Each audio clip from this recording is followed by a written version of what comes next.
Sidetracked, the music podcast.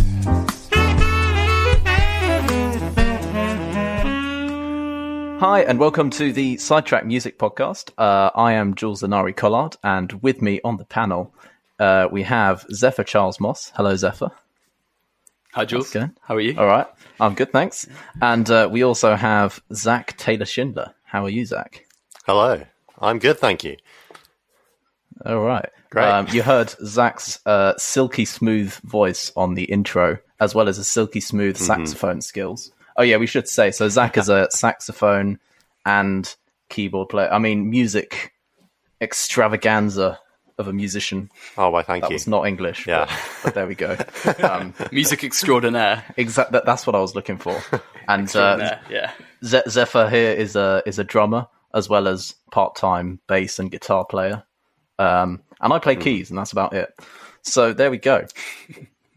Anyway, The French horns. and the French horn. We can't forget that. And the French horn. Exactly. Of course, Okay, so let's get straight into it. So the first section of our podcast is called The Brief. And so in the brief, one member of the panel will bring in a certain brief, and each of us will bring in an album or song which fits that brief, and we'll talk about it. And that's about it. It's not too complicated. So this week, fittingly, for our debut podcast, we've gone with debut albums.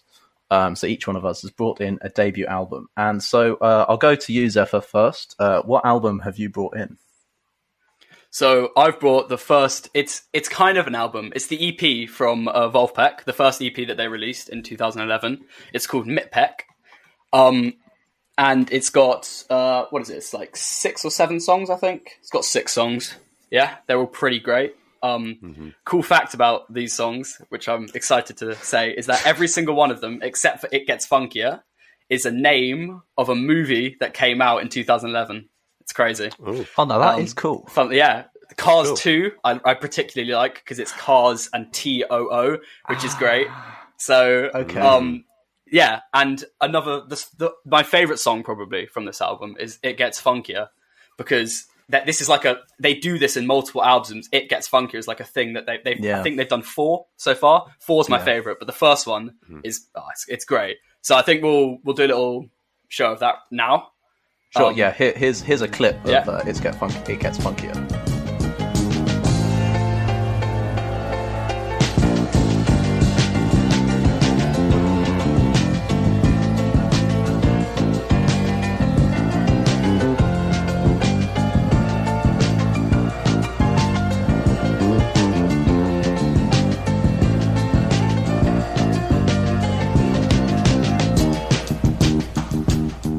So yeah, that was It Gets Funkier.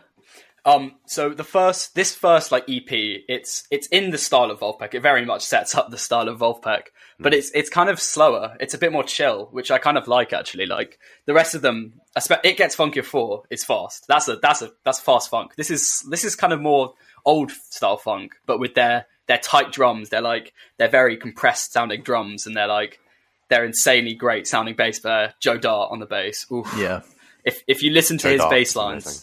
Joe Dart, beautiful Incredible, bass player. yeah. Incredible guy. Do you want to speak about him a bit? Oh, well, I don't know much about Joe Dart, but I was also going to say it gives a nice... I think it showcases nicely Woody Goth on the keys, which is not something that happens necessarily as much in their later albums, because the band kind of expands over time, and as the funk gets faster and faster, the guitars come more and more into play. But on the slow ones, I think Woody Goss, he's obviously a great keys player, but so he did really nice work on this record, I think. Yeah, definitely. Yeah. I could give some quick facts just about Wolfpack for those who aren't aware of the band. They formed at the University of Michigan in 2011. And yeah, I mean, they're just a kind of funk band which take lots of inspiration from the funk bands that have come before them, but they also bring their own kind of unique style to their tracks. And I also noticed it's kind of very raw, the way they recorded the track, especially the first track. It sounds almost amateur in the way that it's been kind of recorded and produced. I don't know if that was deliberate or not, to be honest. I kind of like that sort of sound production Yeah, it's so it feels so natural. Like when their tight knit production like later on still sounds great, and their vocal tracks when they bring in vocals on some of the later albums, I love their vocals. It's such a cool style blend because it's kind of poppy. Some of their vocals, like I mean, they are doing some like because it's the guy singing and it's falsetto. A lot of the stuff they're singing is falsetto because that's kind of funk style. If you don't know what falsetto is, for those who don't know, it's when you sing in the highest register that you can sing in. And for guys, in a lot of modern music, pop music especially, people like Childish Gambino, I'm trying to think of others, but Anderson .Paak as well, actually. Yeah. They sing in their falsetto voice, and it sounds really cool. I'm not going to ask you for a demonstration, Zephyr. No, I'm not. No, I'm not going to demonstrate. But but Wolfpack, they do that, and obviously it's not in the first EP, but this kind of sets up that sort of. You could easily put vocals on these tracks, and it would sound great. And I think that kind of just their style is so. It is so funky, but it's also kind of really accessible and listenable for like everyone. Like exactly. I show this to my family. Why I love them. They like everyone likes it. Like it's not. Sorry, it's the music that I love, like the funk kind of jazz influences that you can hear, but like you can just play it to anyone, and everyone realizes that it's so good. And also, I wanted to say back when we were talking about the style of this EP, I like how it kind of feels like you're sitting in the recording studio with them. Like they leave all this like talking at the end of each track, and it's like you hear them like cheer, and it's like, oh yeah, and you cheer with them because their songs are so great. That feeling's so great. Yeah, that feeling when you've completed the track. Too many times us three have done that where we play a tune and you just once you nail it, it's like bliss. Yeah, and like you very much feel the kind of the young energy, like what can I say? I'm 16, but the the young energy from them. It's like they've just got this track and it sounds dope, like so dope. Yeah, I mean, and it really, I think it just sets. It does everything that you want your debut album to do, and that it just sets them up for everything that they do later. You hear, like you say, the kind of the in studio voices and stuff in some tracks that they do later as well. And it's just, I mean, we love it. Has anyone got anything else to add to Mick? Yeah, I was thinking we could play one of their tracks. Corey Wong, that one is like their old songs, but it is also that. So I think we'll play that and then we'll move on to the next. So here's a quick sound clip. Good. Yeah, here's a quick clip of Corey Wong.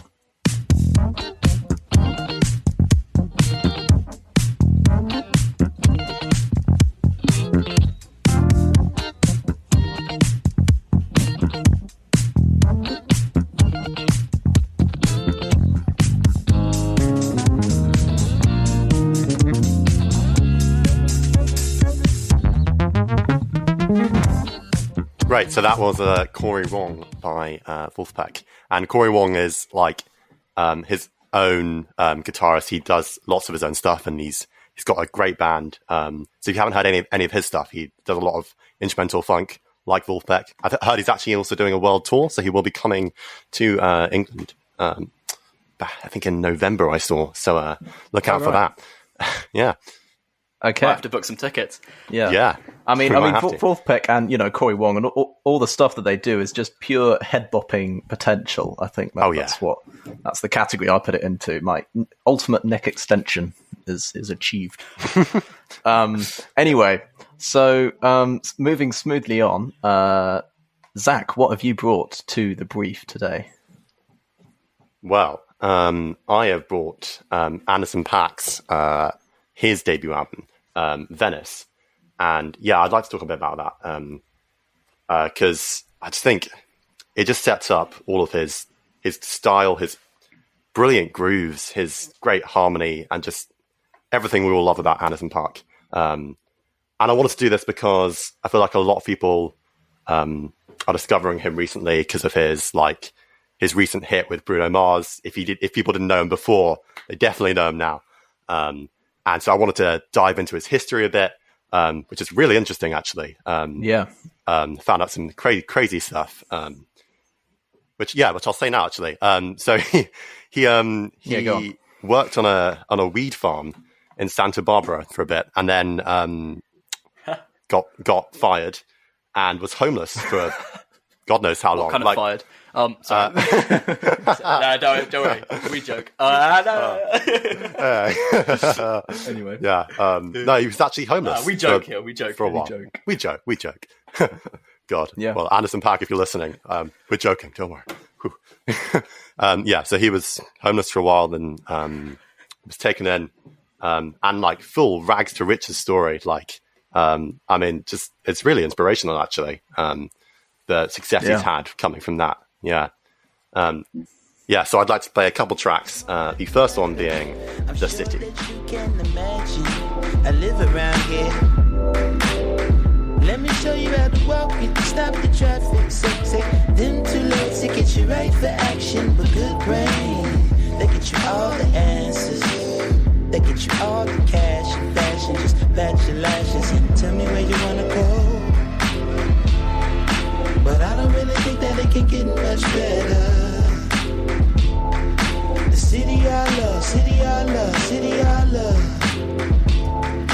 You're telling me you're gonna break free. So that was The City from Anderson .Paak's Venice, his debut album.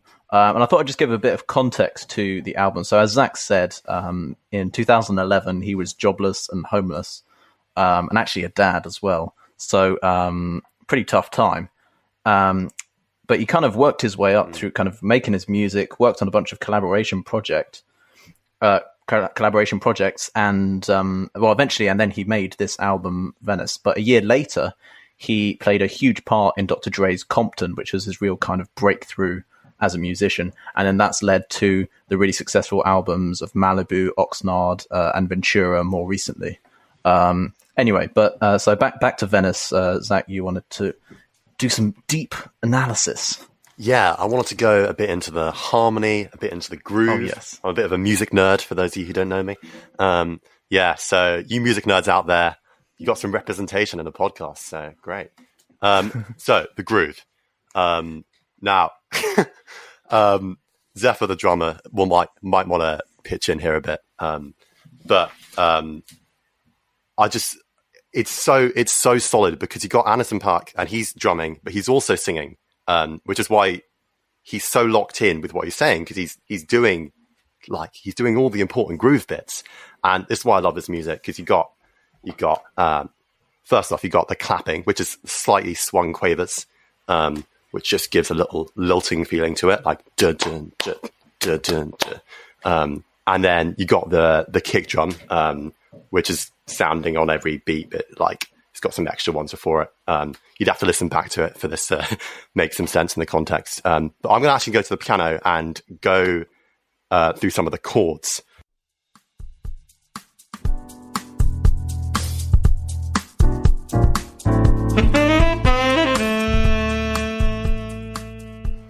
Okay, great. So I'm going to talk a bit about the harmony in The City. And the first thing to say is that it is just 4 chords all the way through.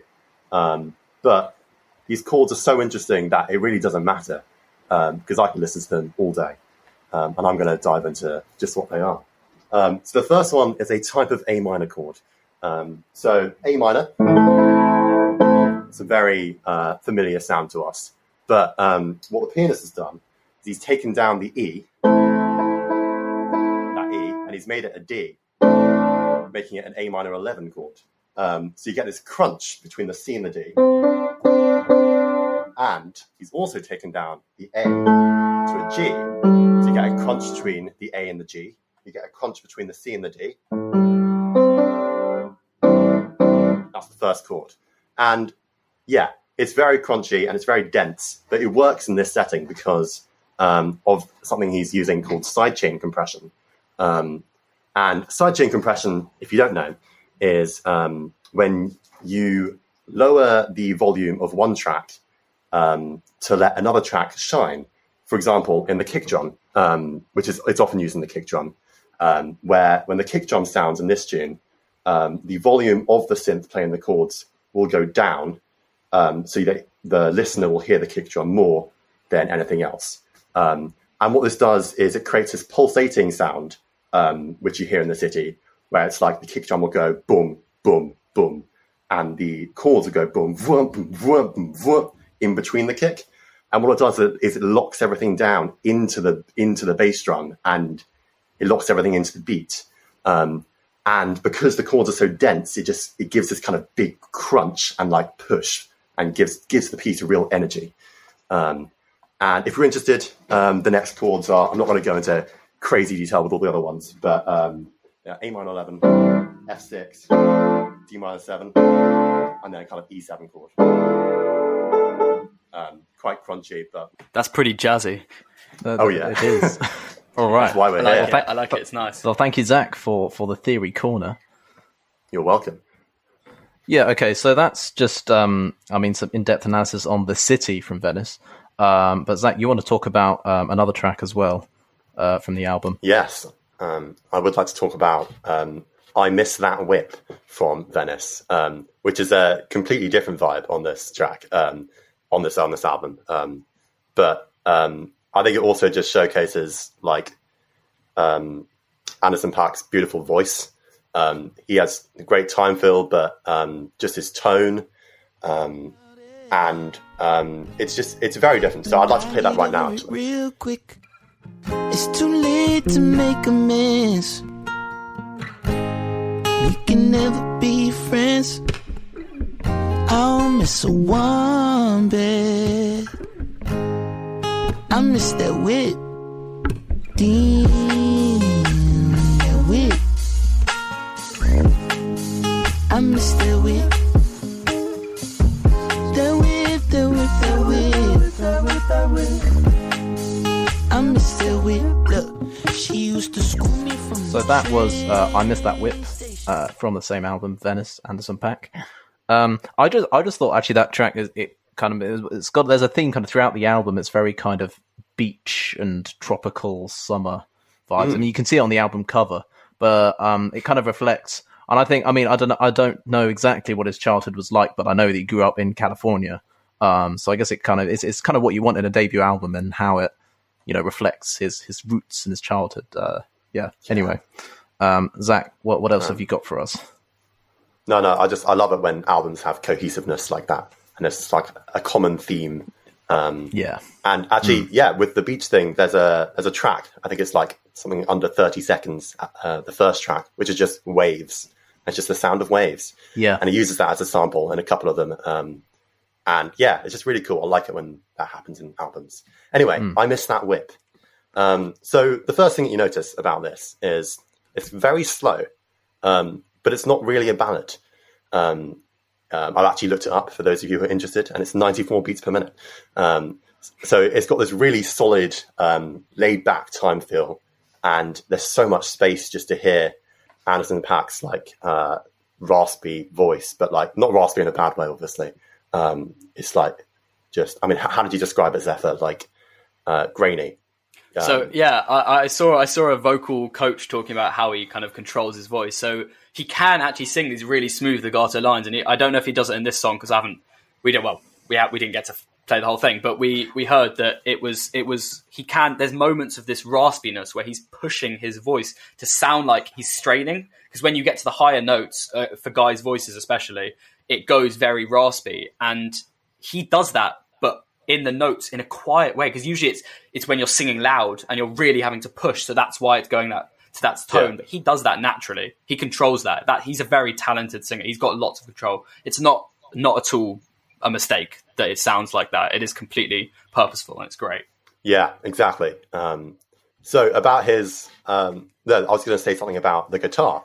The guitarist in this also has just a great time feel, and you hear moments where he's kind of using the guitar as a percussion instrument. Like he'll be gliding his fingers over the fingerboard and be tapping the body, which is like really necessary in this because there's no drums. And on top of that, just him together. I think it's he's called Kelsey Gonzalez. Him with Anderson .Paak, they have this beautiful intro to this piece, and when the chorus comes in, it feels so good with the bass and drums finally there to like thicken out that texture at the bottom. So it's a great song. I'd go give it a listen if you haven't already. Yeah, definitely. Go listen to the whole album. Yeah, and the whole album. Yeah. It manages to be both kind of a throwback and kind of innovative at the same time. which is kind of, I don't know, Anderson .Paak's style. It's kind of fusing, he's got these kind of jazz and funk influences with, hip hop stuff as well, but also always bringing something new to what he does. And yeah, we admire him for that. So now we'll move on to the album that I brought in. So I've gone completely different. It's about 30 years older than the other two albums that we got. So I've gone for the Dire Straits' self-titled debut album. And I mean, I must say when I kind of set this brief, I had this album in mind because I mean, I just really I find it's kind of all that you want in a kind of concept album, in that it has this kind of consistent style. It's really well paced, so it sets the tone early. Actually, also we'll play the first track, Down to the Waterline, and you'll hear there's the first 50 seconds of this track, and indeed the whole album is just some kind of noodling from Mark Knopfler, the lead guitarist, with some kind of drum crashes kind of mixed in the background. It's really kind of strange, and then it kind of breaks into the groove, and suddenly you're like, oh wow, okay, this is going somewhere, and it's a really, really strong groove to start off the album, which is exactly what you want. So I mean, here's a clip of that.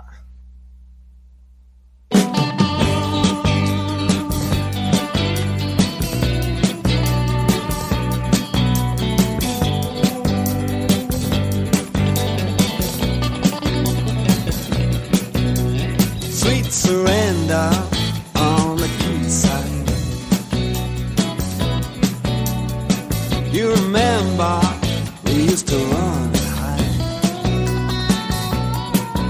in the shadow of the cargoes. I take you one time. We're counting all the numbers down to the waterline. So that was Down to the Waterline, the first track in the Dire Straits debut album.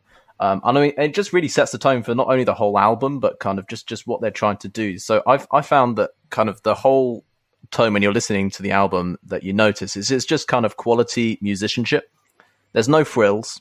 It's four guys in a band executing simple ideas well and kind of effectively. But then that is elevated by Mark Knopfler's amazing, just simply like unbelievable lead guitar. And you can hear it pretty much every single song. You've got the bass, you've got the drums, you've got the rhythm guitar on a nice kind of solid groove, nothing too special. But then Mark Knopfler is always kind of coming in there with these little licks just between phrases, and it's really amazing. Yeah, Zephyr. Yeah, I may have mentioned that guitar solo at the end of that song is...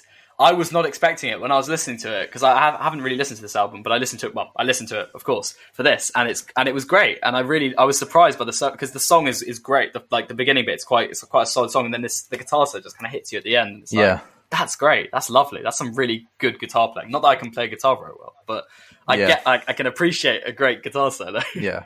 I mean, this whole album is just a showcase, really. I mean, not to discredit the other band members who do a really, really good job in making it so kind of cohesive, and they're very tight, but it really showcases just some unbelievable guitar playing from Mark Knopfler. And in kind of as a whole album, I think there aren't many albums that showcase kind of a single guitar player and his solo playing in that way. And you can really hear, because he plucks with his fingers instead of using a pick when he plays, which gives you that kind of unique sound, but you can hear really in all his solos. And they've just got a really kind of clear idea of what they're trying to do throughout the whole album. And also, I thought I'd say something about the lyrics. Mark Knopfler is also, as well as a great guitarist, he also wrote all the lyrics for the album. And I think they're actually really good when you listen into them. They're kind of about his experiences in Newcastle, which is his kind of hometown, Newcastle, Leeds, but also moving down to London as his kind of music career develops. And also something else from Down to the Waterline is that it's got this instrumental chorus, which is something they do quite a few times throughout the album. They just have verses, and then they break into this kind of chorus, which is just a really good groove, and there's no lyrics, and it's just kind of like, and it's really effective. It's not something that you actually hear that often, especially in kind of rock albums, really, which tend to have good vocal choruses. But yeah, you always seem to be taught. Sorry to interject. No. But they always, whenever you're kind of been taught to write rock songs, and like I know us three, we used to write rock songs together, kind of, and that's kind of what started our music careers together. And like they always tell you that the chorus, the lyrics in the chorus, and the melody in the chorus is the most important thing. It's the bit that everyone remembers. But I really liked in this album when they had those choruses that were a bit empty. Well, weren't empty, but instrumental choruses without that main melody, because it was just really nice. I don't know. I don't know how to explain it, but I liked that, and it's unusual, but that's great. Yeah. Vocalists aren't everything. I was just saying. We were always told that you got to have simple, like memorable lyrics in the chorus, because that's the thing that everyone will sing along to at the club or at the party or whatever. But it's just so nice to hear something different, and I think in a way it makes it more memorable because it is different. Yeah. Sometimes music isn't always about being popular as well. Sometimes It's not always about making a hit. Sometimes it's about making some great music. Yeah. I was about to swear then, but I'm not going to swear because that's a good idea. We don't do that here. We don't swear here. No, it's all about making some good vibes, good music, and just having a good time. And I was reading up on the album, and the album took a long time to become popular. And I guess that kind of follows in with what we've been talking about. So they released it in the UK, and I think it got to kind of top 10 or something. But then someone at Warner Bros, I think, in the States heard it, and they were the only person in the department to want to actually release this. But they pushed and eventually it got released in the States. And then the whole album actually became a kind of worldwide hit. Particularly Sultans of Swing, and that's what I was going to get onto, because this album I find is kind of really well paced in that. So it starts off setting the tone with Down to the Waterline, then you've got some nice kind of solid tracks after that, especially kind of, I really like Six Blade Knife, which is just a kind of minimalistic 3-note bass line, and it once again elevated by the lead guitar and lyrics, but then so the album builds up to the headline track. Well, at least I think it's the headline track, which is Sultans of Swing, which in my mind is undeniably one of the greatest songs of all time. It has, and it kind of puts together everything great about all the different tracks in the album that we've heard before and after, and puts them all together into this one amazing song. It's got not one, but two unbelievable guitar solos. It's got that instrumental chorus. It's got the really, really tight backing band as well. And there's not much more you could want from that song, to be honest. Cool lyrics. I love it. Yeah, I love it too. All right. There's not much more to say. It's just a very, very good song, and I cannot recommend it enough. And that's a song as well that I think it took a long time to become popular, but once it did, it skyrocketed.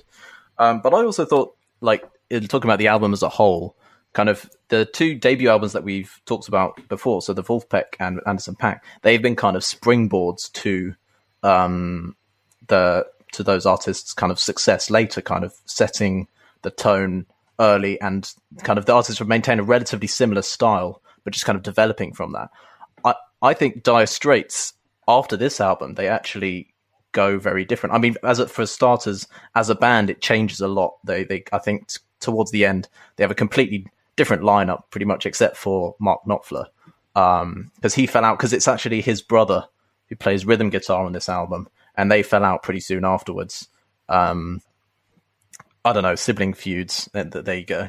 But they kind of, after this album, personally, I don't think they release a better one. They had actually better numbers kind of afterwards, and because they became a kind of really A-list band of the 80s. But personally, I don't think it gets much better than this for them with hindsight.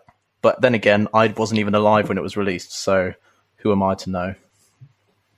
I mean, Sultans of Swing is extremely popular. It's their most popular song. It is. So, like, it's from their debut album, and it's also their most popular song. So, I'm not going to say one hit wonder, because that's not true. No. They've had other good songs, but sort of in terms of one album wonder, maybe you could say. Because I think the rest of the tracks in this album get forgotten. And you listen to Down to the Waterline, and it's almost like a kind of just slightly less extravagant version of Sultans of Swing. I remember the first time I heard it, I was like, well, this is practically the same song. You listen to the structure; it's very similar. The kind of the instrumental chorus, they're very similar songs. But Sultans of Swing is just so good that the other tracks kind of get left behind. And I think that they are also equally noteworthy because of just I'm really a stickler for kind of proper concept albums which have a consistent style and they're really kind of trying to put something across. And I think this one definitely fits that bill. All right, so I think that brings our conversation to a natural close. So that's the end of part 1. And in part 2, we will be talking about, in our artist spotlight for the episode, we'll be talking about Tom Misch. So stay tuned for that.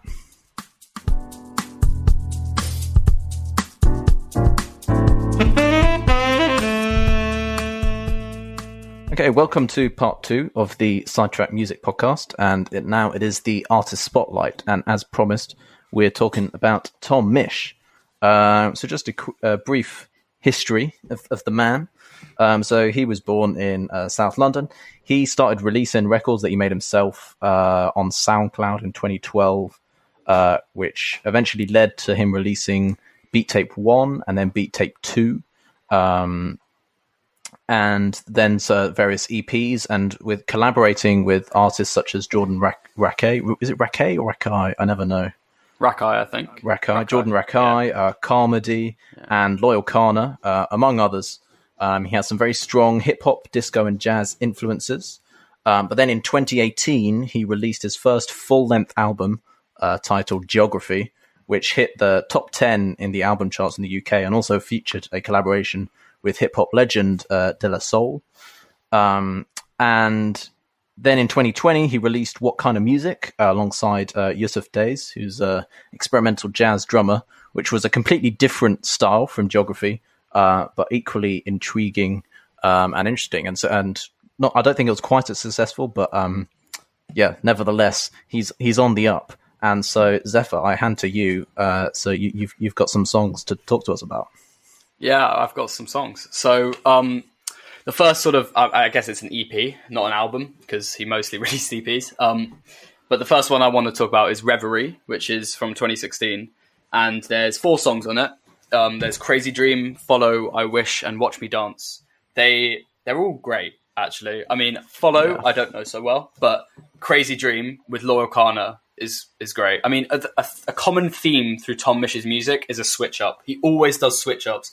So he always will start with a slight, well, not always. A lot of the time, he will start with a slower, sort of more chill, like intro or sort of vibe, like kind of sections. His sections aren't as versey chorus as like more modern, more standard songs, but they are, because there's a lot of jazz influences. So it's more like A and B sections, which are just kind of repeated. I mean, but he does follow normal structure. I'm waffling a bit, but anyway, Watch Me Dance is a great example of that. Oh yeah. And yeah, one of Jules's, he showed me this one, and it's got this lovely kind of orchestral intro, but then the groove comes in, and I think we'll play the bit with the groove comes in, because that's just, it's insane. It's great. Yeah. So here's that, Watch Me Dance. And I groove with you. Blue and green rays, they shine through. Hey. Feel the energy, you don't have to try. You can see it in our bodies, you can see it in our eyes. Watch me dance with this memory, just as real, just as heavenly. So that was Watch Me Dance from the Reverie EP by Tom Misch. And I should point out as well, you may hear, if you listen to a lot of his songs, there's a lot of violin, which is actually quite a bit of a unique trait. And that is because, well, not necessarily because, but a result of, before he actually learned the guitar, he played the violin as a child, and he still plays. And I think, and that leads into another point about all his music making, which is really, really quite impressive, is that pretty much on every track, up to what kind of music at least. So most tracks on Geography and on the Beat Tapes 1 and 2, he plays every single instrument that you hear in the song. And that's the keys, the guitar, the violin, the drums, the bass. And it's really it's really refreshing to have someone like that, self-producing, self-mixing, doing it all himself. And it's pretty amazing. He's incredibly talented. He's very talented. I wanted to mention that kind of talentedness in that he's also is proficient in remixing songs as well. So I won't play this song, but Midnight Mischief is actually not a song by him. It's by Jordan Rakei, and he remixed it. And that remix is one of my favorite. Like, it's such a, because Jordan Rakei is more of a jazz artist, to be honest, UK jazz artist. And Tom Misch is a jazz artist, but he's also very good at fusing genres, which is, that's probably my favorite part about Tom Misch, is that he fuses, I mean, as Jules mentioned prior, dance, disco, jazz, funk, like pop, all of them. Like, and he does it very, very well. It's refreshing, as he said. So yeah, I'm going to go on to the album that, not Beat Tapes 1 and 2, but his first album, Geography, which is what first got me into Tom Misch when I heard It Runs Through Me, which is the kind of staple track with De La Soul, who are a great hip-hop group from America, I think. And if you haven't listened to De La Soul, go listen to them, because that's history. That you have to listen to them. Anyway, It Runs Through Me is a great track. It infuses this kind of Latin groove, but then it's also got a kind of dancey feel, and then it kind of breaks down for the De La Soul section. Yeah. I mean, it's a very simple song, actually. It's not, the sections kind of, there's not much change in what happens, and the bass line is brilliant as well. Yeah. I had to learn that one because it's so good. It's great. So we'll play that now.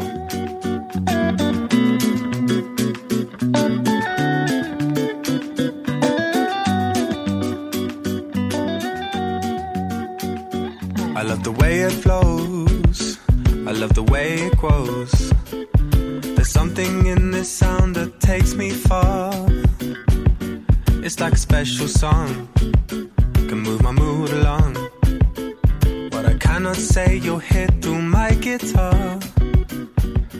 So that was It Runs Through Me from Geography, and I can also say on YouTube there's a great live version that he does at the NPR Tiny Desk concert series. There's a really great live version, so it's without De La Soul. So he replaces the rap with like just a good guitar solo, and who can complain about that? Anyway, yeah, that's a good video. But Zephyr, you wanted to talk about his latest album, What Kind of Music? Oh, actually, Zach, what you got to say? Yeah, just as a little sidetrack, the NPR Tiny Desk concert series is amazing, and Anderson .Paak actually has one on there as well, which is the most watched NPR Tiny Desk concert out of all of them. So, and it's absolutely brilliant. And interestingly, Tom Misch has a comment on that, which is So, right. Yeah, I actually rewatched that. I rewatched that Tiny Desk, I think, literally a week ago. I've watched it a million times. It's so good. It's Anderson .Paak, quick throwback, but he's playing drums and singing on that, and his smoothness is like, it's so great. Like his playing while singing is. Anyway, I'm getting sidetracked. No, but those Tiny Desk concerts are a really great way to get a kind of insight into how an artist.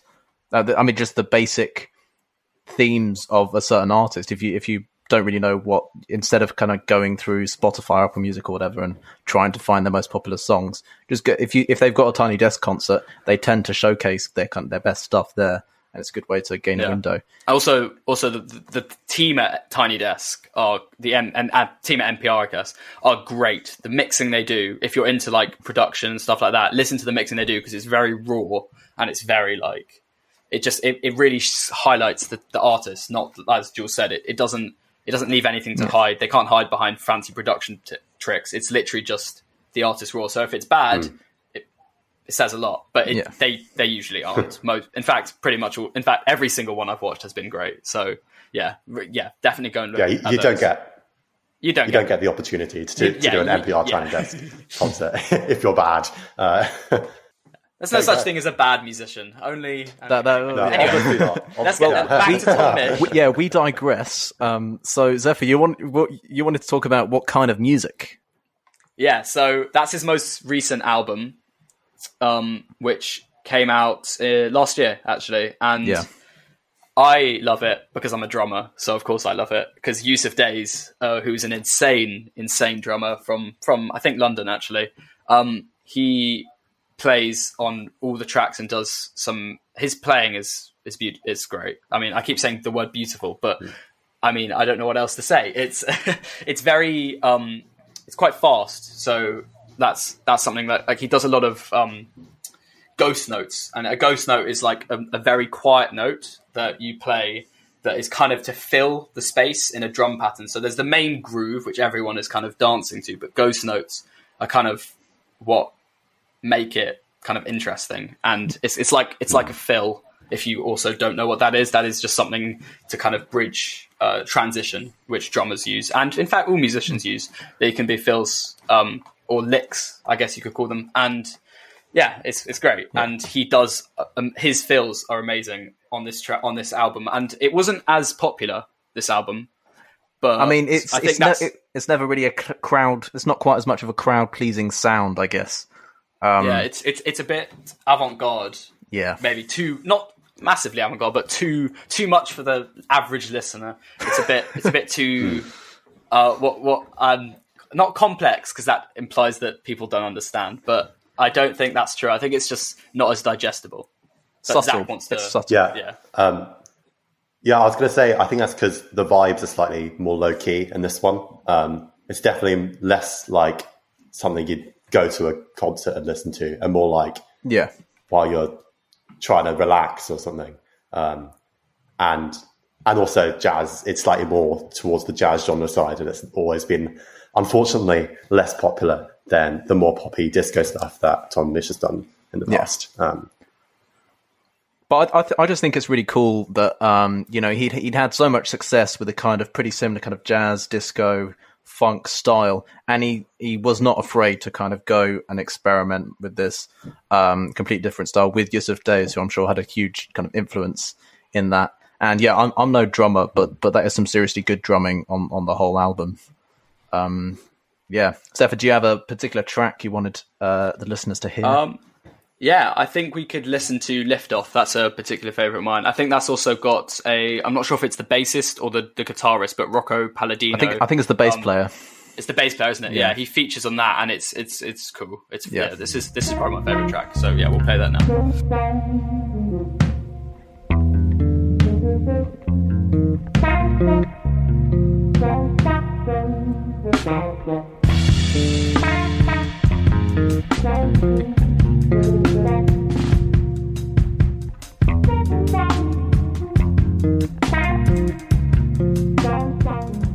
Okay, yeah, so that was Lift Off by Tom Misch and Yusuf Days, and featuring Rocco Palladino on the bass, which you can hear in the intro and, well, throughout the song. But the thing with this album is that there's a lot of slow builds, and I think that maybe is why people don't get as attached, because in the day of technology and day of quick fire media, everyone loses their attention span, and I think that is very adamant amongst our generation, and people are not as patient. Patience, the word.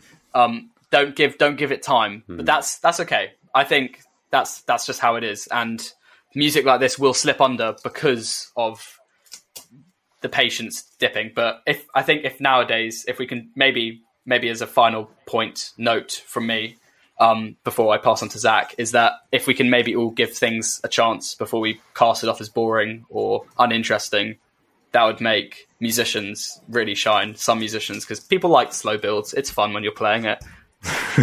It's more fun to play than to listen. But it's not just musicians. Exactly. Yeah. But it isn't just musicians. If you give this music a chance and you listen to it and you're not just thinking, oh, it's background music or, oh, it's boring, you'll get something out of it as well as a listener. And I find with a lot of these tracks, the more I listen to them, the more I love them.